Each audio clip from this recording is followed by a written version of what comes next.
Accepting a relationship is over is not always easy, but it is wise. First love ends in tragedy. You don't want me anymore?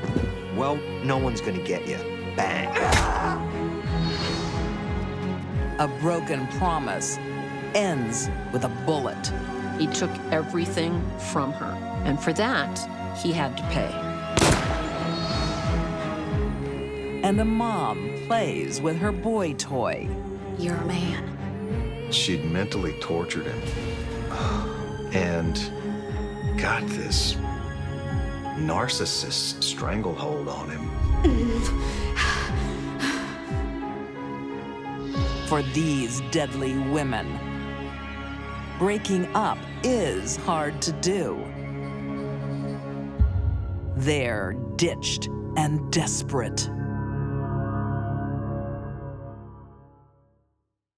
In 2014 in Loxahatchee, Florida, online battlefields bring 19-year-old James Berry and 18-year-old Melanie Eam together. Melanie and James bonded and fell in love over computer games. Should I move in now? No, let your minions take the damage. It was a young love, but I think it was like a pure love. Yes! It was a committed relationship. James was described by everyone that knew him as a super nice guy. The young lovers are equally crazy about gaming. It's kind of a role-playing game. He and Melanie would spend hours playing this game. The only thing James likes more What? is his BFF, Jeff, Back to the fountain, Hellraiser. who also lives with James's family. Jeff and James were best friends, and Melanie was his first girlfriend. Bang, you're dead. Ugh, every time. James played in his bedroom with Jeff, and if Melanie was playing, all three played together. You always win. James is the perfect team player. Had to. It's study time. Not just fast on the keyboard, he also helps Melanie focus on her studies. Study time. Right, I get it. What? I'll see you tomorrow. Melanie needed a job, he helped her find a job. Melanie needed to graduate high school, he helped her get a GED. So here's a kid who just wanted to help people. Melanie is welcomed into the family by James's mom and stepfather. Hey, I'm starving. Turbine left. Hands off. Melanie, hi. Are you staying for dinner? If that's not too much trouble. Of course not. Melanie spent much of her time at James's house. Can I help? She was the kind of girl that you would want your son to have as a girlfriend. They loved her like a daughter. How would you feel if Melanie stayed for breakfast? That's fine. Thanks. She spent time at his house, overnight stays. It was part of their relationship. It was approved by the parents.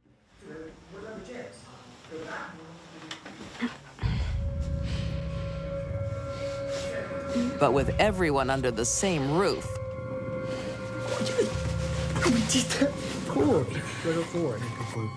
there's pressure on James to choose between his girlfriend and his best friend. What are you doing? I don't like being left alone. Melanie couldn't stand James's best friend, Jeff. In fact, Seriously? she couldn't stand really any friend that he had. She had a big problem.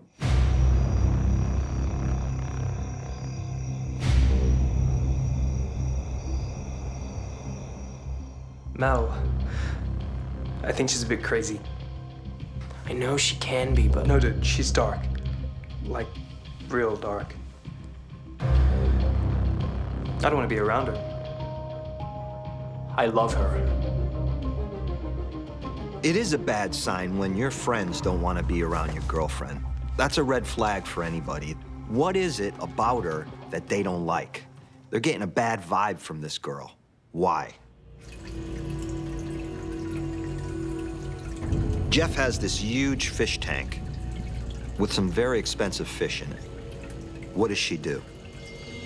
She pours bleach into the water of the fish tank, murdering $3,000 worth of fish. It screamed of future problems. The message is, look what I can do, and you might be next.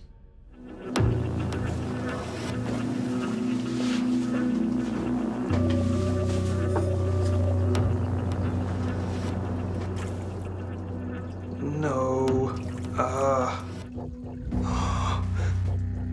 No. No! How could this happen? She wanted to be the only person in his life. And when I say only, I mean only. And it works. Jeff gets a message, She did this.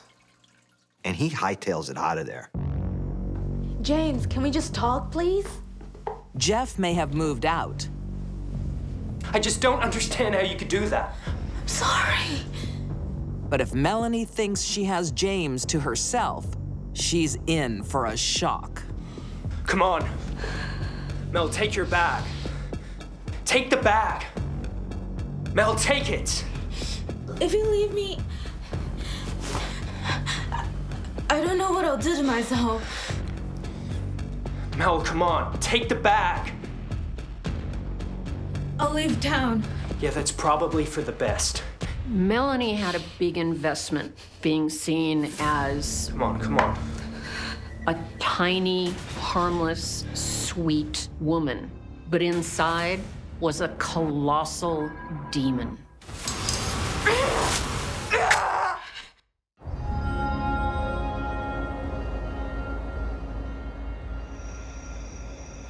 2016 in Loxahatchee, Florida.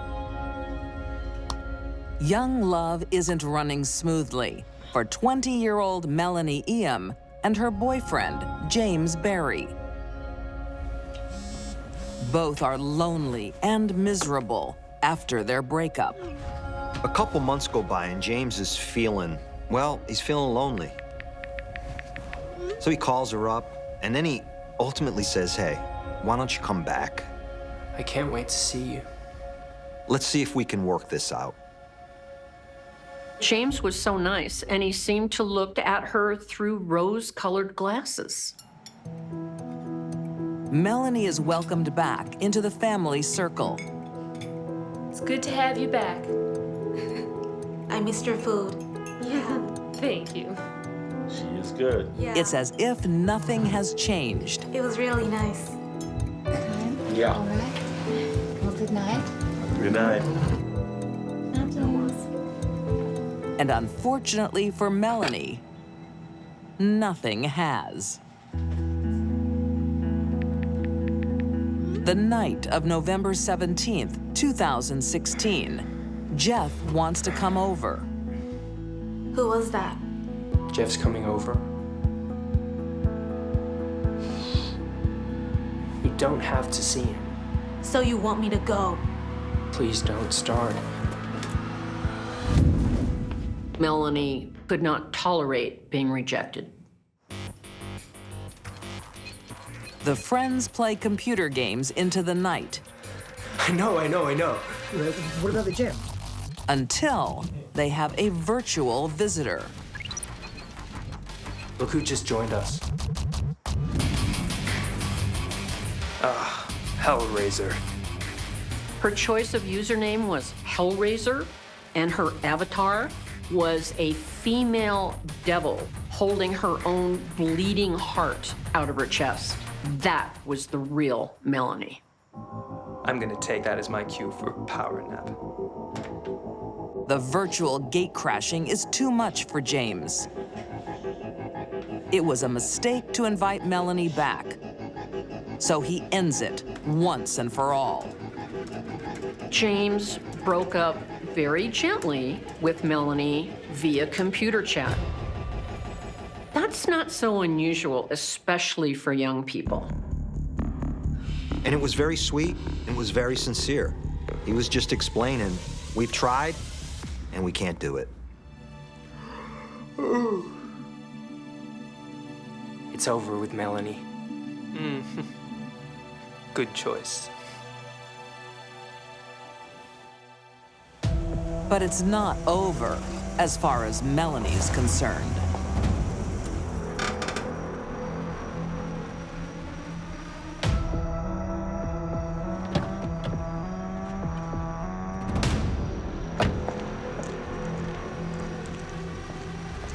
So just after midnight, Melanie comes to the door. What are you doing here? You said we could talk. Now? Yeah. James lets her in. Mel, please, let's talk tomorrow. They're in the kitchen, and they're talking.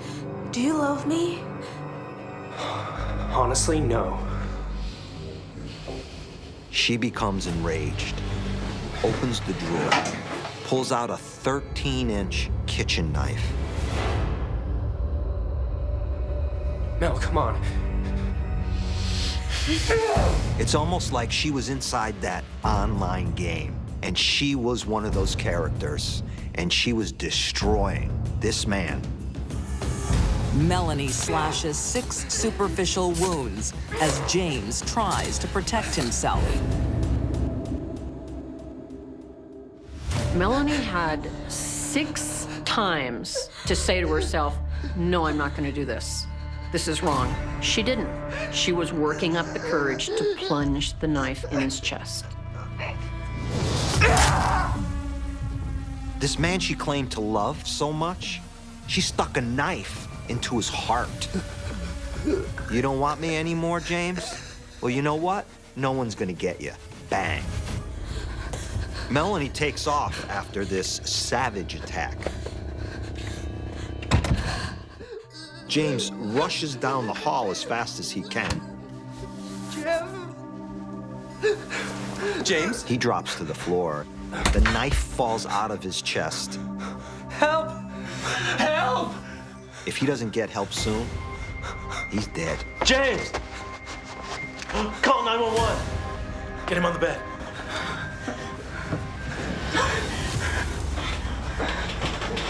My son is being stabbed. James's stepfather tries CPR. The first time he tries to blow into James's mouth, the breath comes out through his chest. It was just horrific, and James died on the scene. He's not breathing.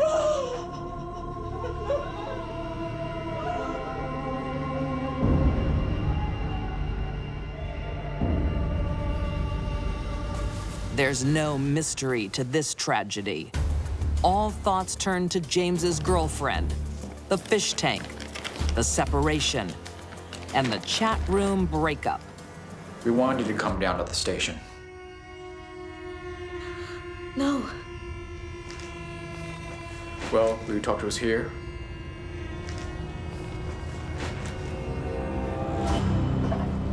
Melanie has some explaining to do. Did you stab him? Yes. Melanie told the detective she was upset because James didn't love her. I was really angry that he ended our relationship. On social media. Her fury came from not being told personally. As if that justified killing him. In 2019, Melanie Eam is convicted of second-degree murder and sentenced to 50 years in prison. On first glance, you would never think that she would be capable of much more than a traffic ticket. much less a heinous murder. James never saw the danger he was in. Melanie was pretty, but she was pretty poison.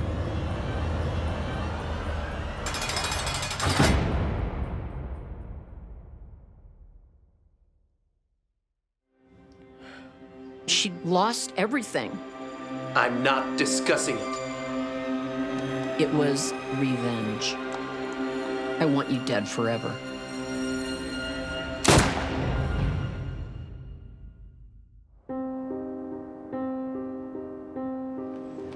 In Salt Lake City, Utah, in 1911, the man about town is Ross Bonney.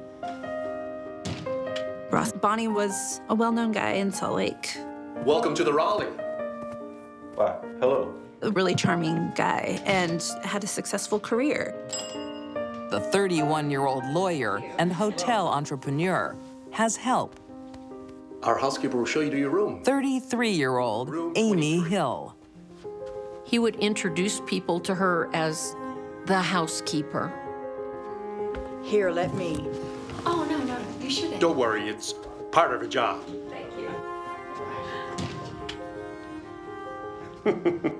All of his neighbors thought of her as like a live-in servant.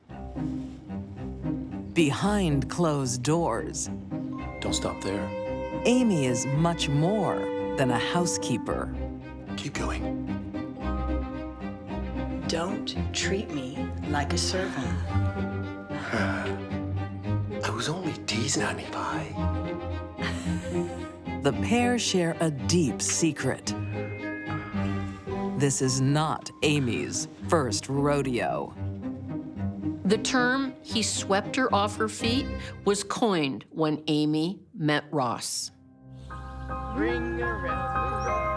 Just 1 year prior, Amy was a doting mother of 4 children, whom she promptly abandoned, along with her husband, to run away with Ross. She just fell under his spell. It was like she was hypnotized. Amy pays a high price in shame and secrecy.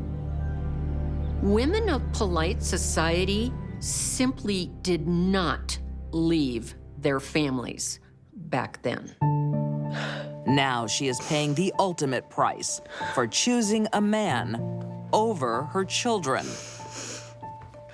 What is it, my dear? One of her children dies.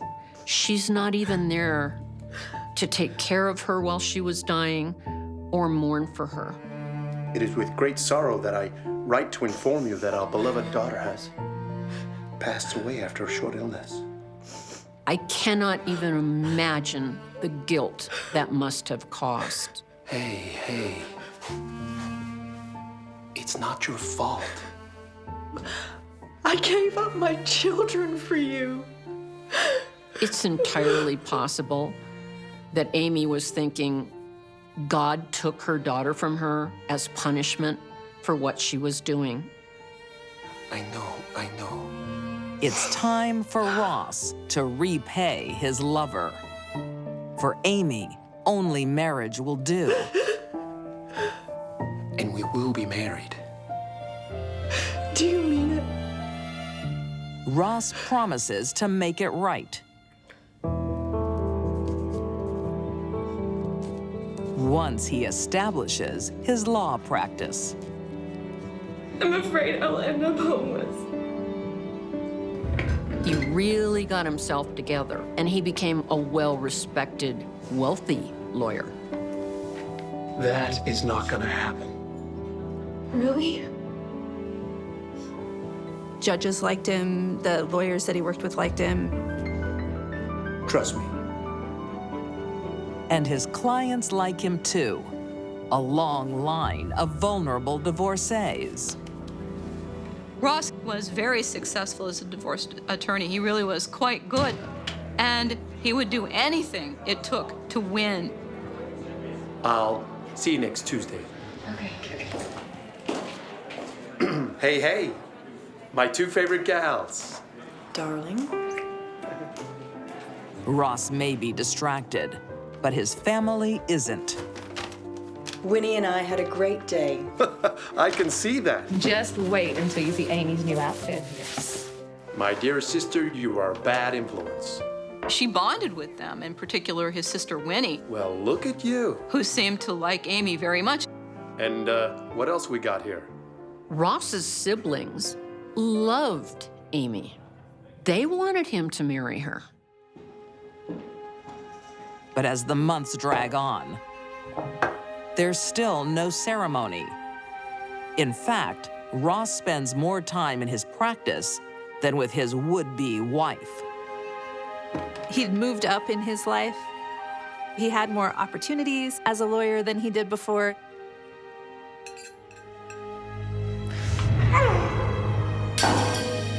The relationship gets a bit more volatile, too. Amy? What happened? Why are you so late? I was working late. Are you gonna clean this up? Are you going to marry me? Don't start. I think people in a relationship, oftentimes you're the last to know for sure that it's gone sideways. Ross seduced Amy away from her family. Now he's doing it again. To the best outcome you could have hoped for. To the best lawyer I could have hoped for. With his clients. You're a single woman now, and you're no longer my client. He's meeting divorcees, so eligible women. So he's got a lot more temptation. But you're married. No, I'm not. I'm not. Ross was a dirty, rotten scoundrel. After giving up everything for Ross, Amy will do anything to keep him. She starts keeping tabs on his movements. It was pretty close to the breaking point for Amy Hill. What she discovers breaks her heart. The love of her life, the man she'd given up everything for, out with another woman. Amy's world came to an end. 1911, in Salt Lake City, Amy Hill knows all too well her lover's charm. Ross Bonney swept her away from her family. Now he's doing it to someone else. He chased her, he lured her, he used her, and then he dumped her. Amy confides in Ross's sister, Winnie. His family was pretty supportive of her and liked her, and I think felt really a lot of sympathy for her. How could he? Are you sure it wasn't just a meeting? You don't take clients to a hotel. If he doesn't marry me, I'm ruined. Marriage would repair both of your reputations. Amy needed Ross to marry her, to raise her status in the community. They agree to confront Ross. They knew Ross's character better than anyone else did and didn't like it very much. We need to talk. On November 9th, 1916, they lay down the law. Ross, you need to marry Amy. It'll give you both a clean slate. He didn't want to hear one word of it. Winnie really did try to encourage her brother to take this seriously. I'm not discussing it. But Ross, he finally had it up to his eyeballs with the two women. I have an appointment in Midvale. I'm gonna leave and go to my mistress now, and you can't stop me. There were two things Ross did not understand about Amy. Number one was how profound and deep her love and dependence was on him. And number two, that she had a revolver in her muff.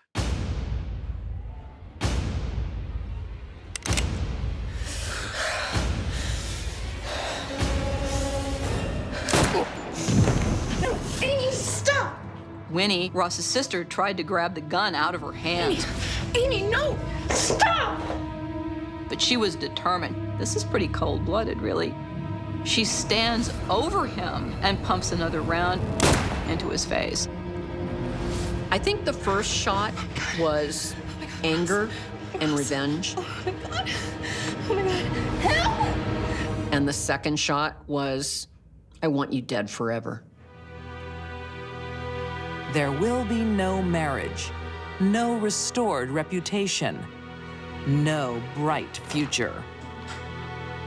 Not only had she lost her first marriage and her children, now she'd lost the man that she left them for. I just shot Bonnie. Give me the gun. Oh, do call a doctor. Right here.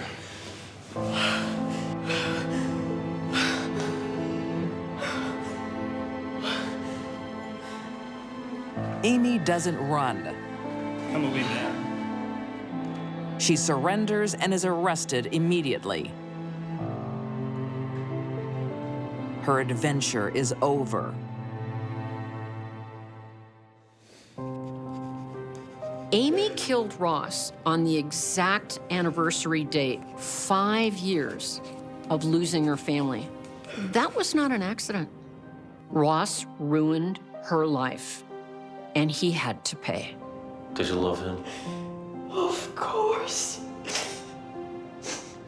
With all of my heart.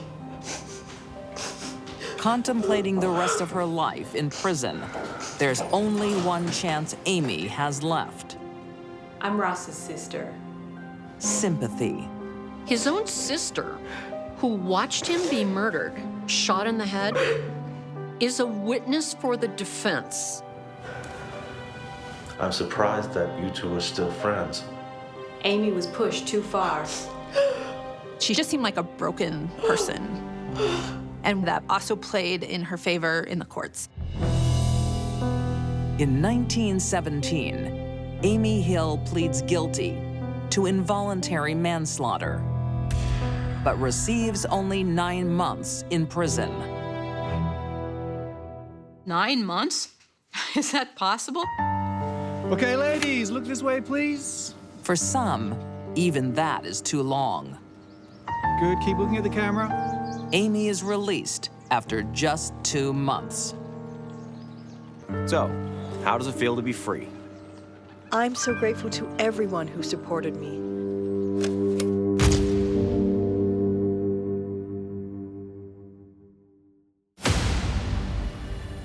He didn't have a lot of experience with women. You're not a little boy anymore. But that didn't stop her. In short, she was a succubus.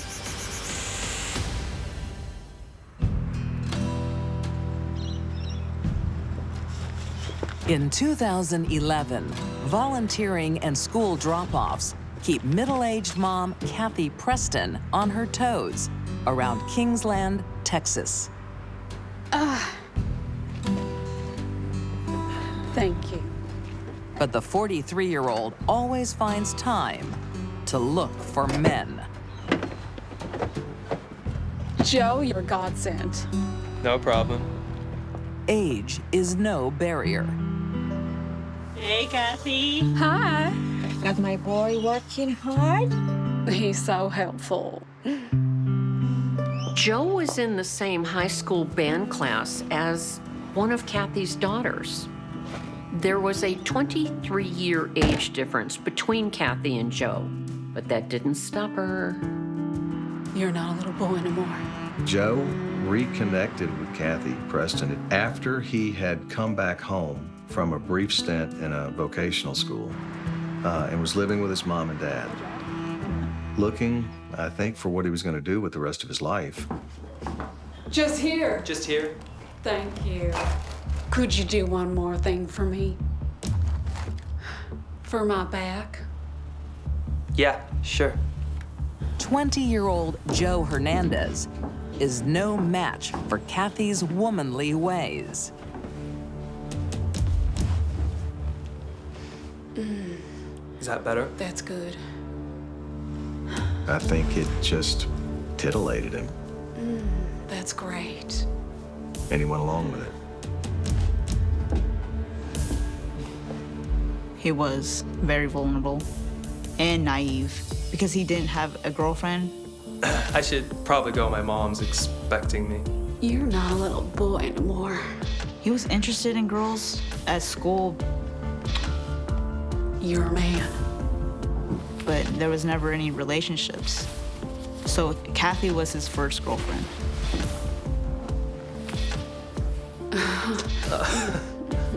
So she just took advantage. Overnight, the boy becomes a man. This is our little secret.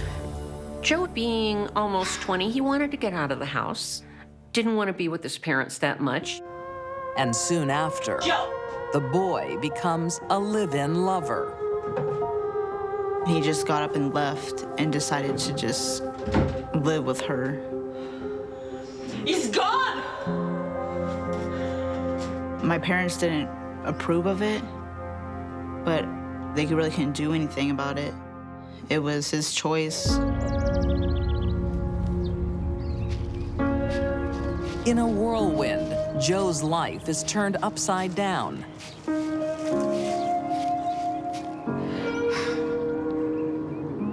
I, Catherine Louise Preston, take you, Joe, until death do us part.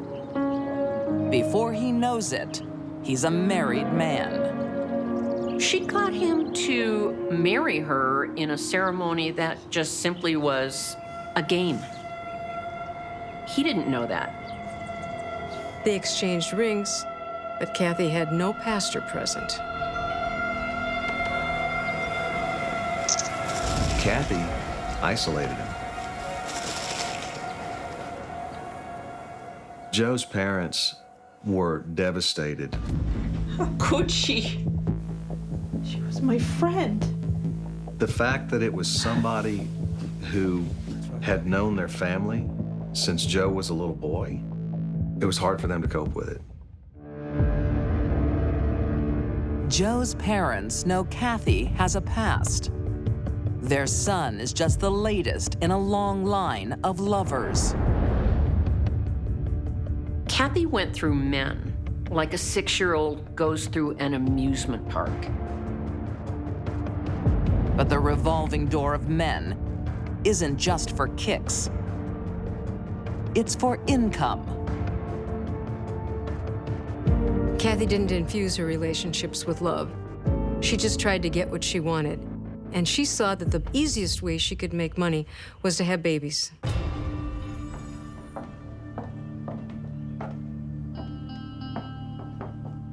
It's yours.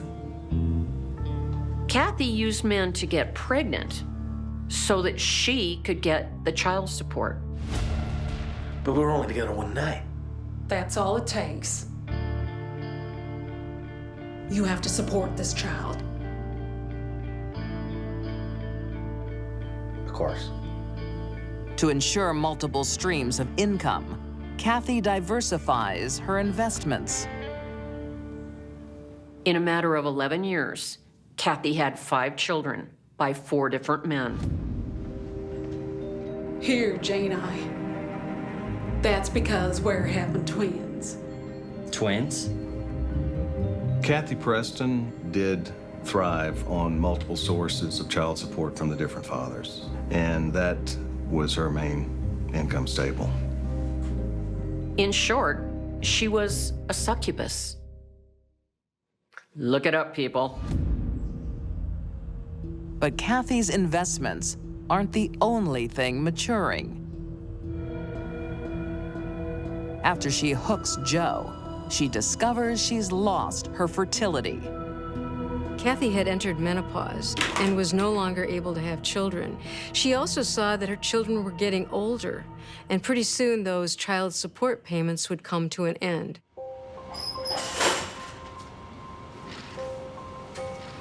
Joe can't be a father with Kathy. But he can still provide for the family. She put a weight of guilt on him to be responsible for things that he wasn't responsible for. He was providing for that whole household. You okay, Joe? I'm in a bad situation. Joe does the work, Kathy gets the paychecks. He got sucked into a black hole. Not surprisingly, Joe became very disenchanted and started slipping into a depression. But he knew it wasn't going to go over well.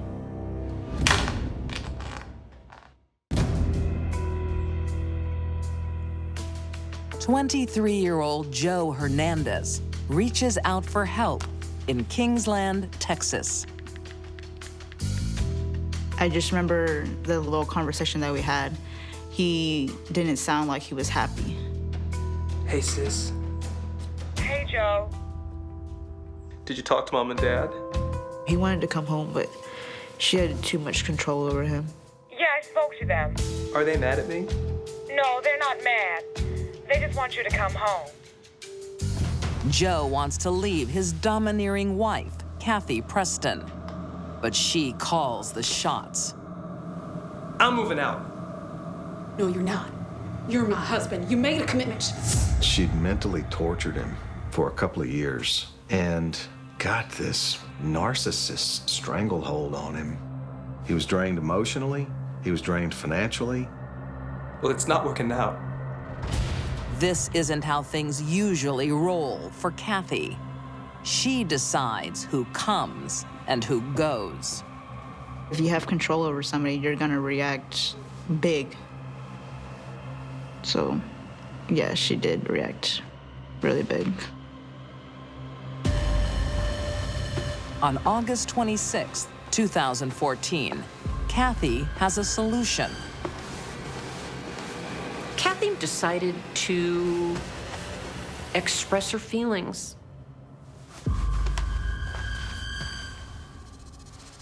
With a piece of concrete on his head while he was sleeping. The rock lacerated and tore his scalp. It crushed the bone in, but to Kathy's surprise, he didn't die. His breathing continued. So she took a pillow from the bed, held it over Joe's face, and pressed on it. It took about 2 to 3 minutes, and Joe's body was lifeless. At only 23 years of age, Joe's first love affair is also his last. He thought that he was gonna come home, but he didn't.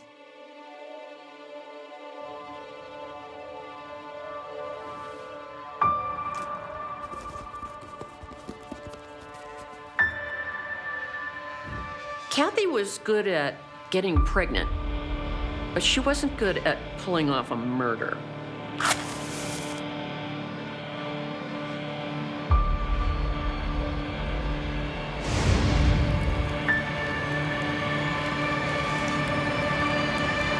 All Kathy succeeded in doing was making a mess, but almost burned her own house down. And it was because she was worried about losing her house that she called the emergency services.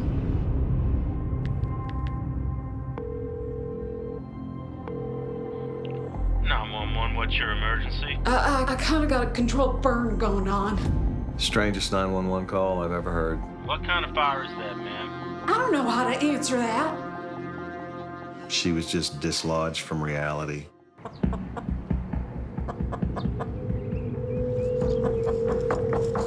Kathy is happy to lose her husband, but not her house. What's the problem, ma'am? I'm having a bad week. But she's sure she still got this. Kathy's song was that she was a victim of domestic abuse. My husband has been abusing me. Well, where is he now?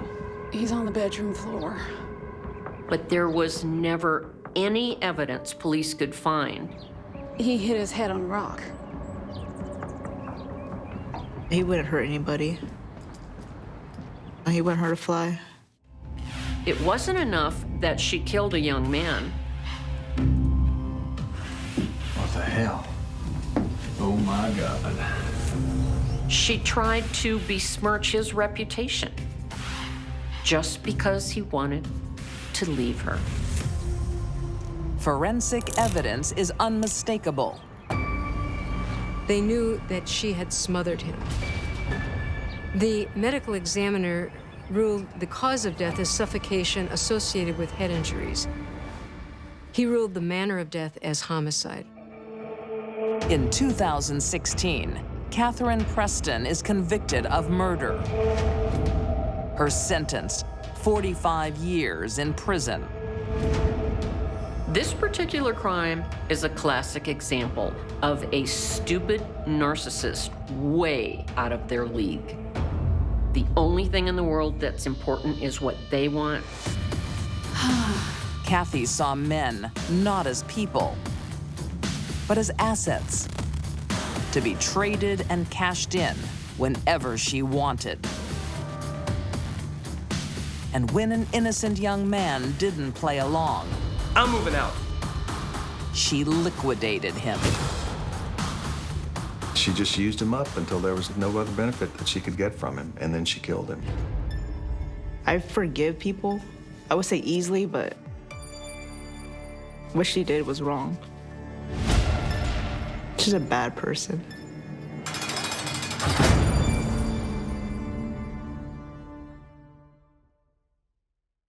These deadly women weren't lovers, they were haters.